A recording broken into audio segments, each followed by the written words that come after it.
Hey everyone, welcome to Mr. U's Reviews. Today I'm reviewing Everything Everywhere All at Once, which follows Evelyn Wang, who owns a laundromat with her husband Wayman.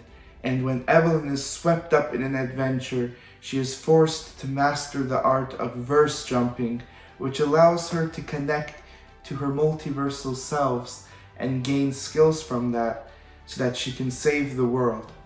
First of all, let's talk about the performances in this film, because the creative nature of the story here, really allows the actors to perform their characters in many different ways, as we see their multiversal selves just throughout the movie.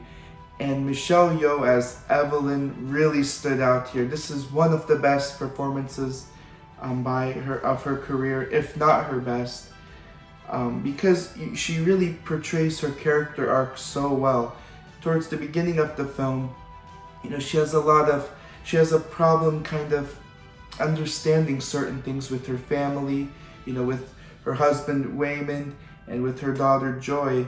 And as she goes through this, fantasy science fiction adventure, she kind of comes to terms with that. And I remember seeing this in theaters and people just getting emotional because of her performance here. It is a very strong performance, and she is really outstanding here, in my opinion. And then you have Kwan, who plays Wayman. And this is an actor who we really haven't seen for decades in a big role like this. The last films that most people have seen him in were the second Indiana Jones film, The Temple of Doom, where he played Short Round, and then The Goonies, where he played Data.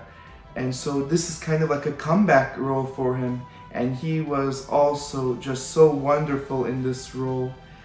He really stood out too, because he's so lovable in this kind of husband role, but then his multiversal self, who they call Alpha Wayman, kind of assists Evelyn in learning about the multiverse and verse jumping, things like that.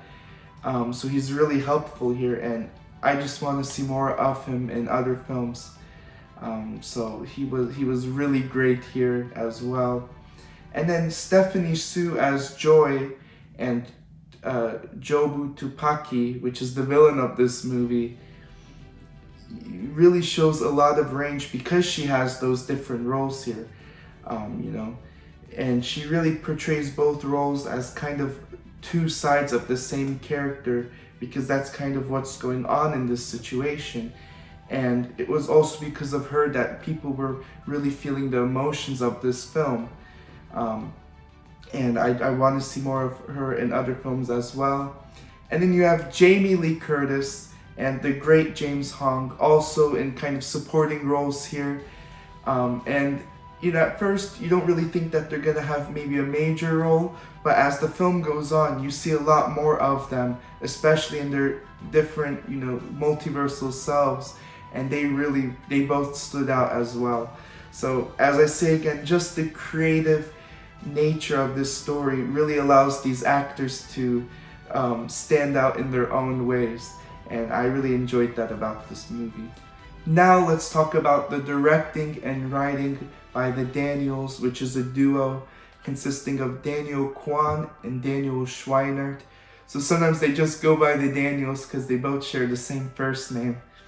And this film really shows how well that they can direct, because although most of the film takes place in the same universe, with the characters kind of connecting to their different multiversal selves, we do get glimpses of the different universes, and through that they kind of pay homage to different genres of film. For example, there's a universe where Evelyn is extraordinary at martial arts, so whenever we kind of see that universe, through the directing, it's kind of like an homage to the genre of martial arts. And the films consisting of that genre. It was very cool of them to do. I really appreciated that, and it really shows how well that they can work in different genres. And the action scenes here were also so very well directed. Because, like, for example, there's this one scene with Alpha Wayman, Wayman from the other universe, and just with the fanny pack, he kind of uses it as nunchucks, and you get like this martial arts scene as well.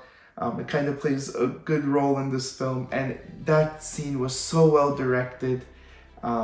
It's kind of towards the first act, and the editing was super slick, so props to the editors as well. But then when you get to the more emotional scenes, they help elevate the kind of the sci-fi nature, the fantastical nature of this film, so that people can really take away real life themes from it.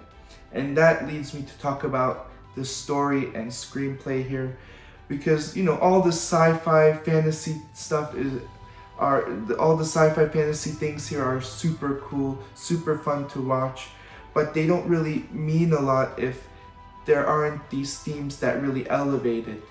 And I mean, this video would be so much longer if I talk about all the different themes here.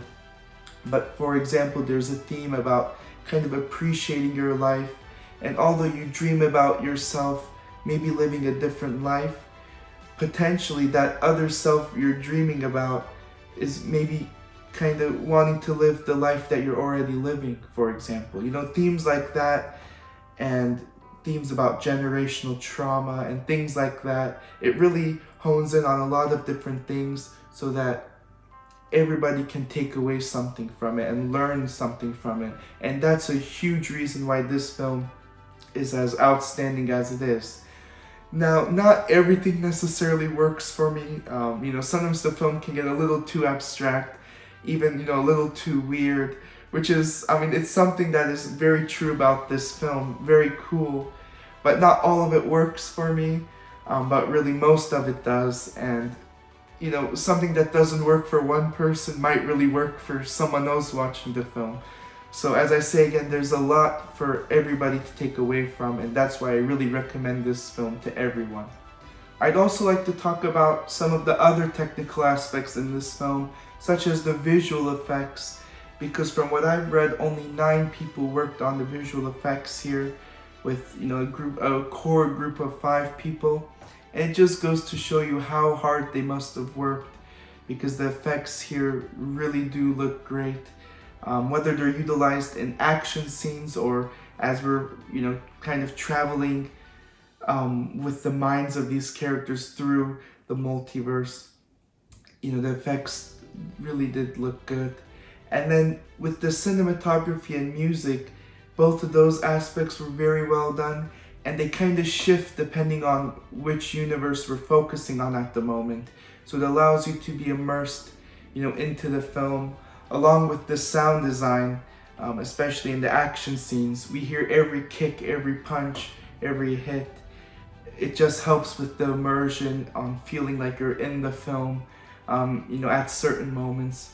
So overall, Everything Everywhere All at Once is one of the best films of 2022 due to the performances here, the directing, and the technical aspects on play here, and especially the story here. And although at times, it can maybe be a little too abstract for my liking, there's something for everybody to really love about the sci-fi element here, the fantastical elements here.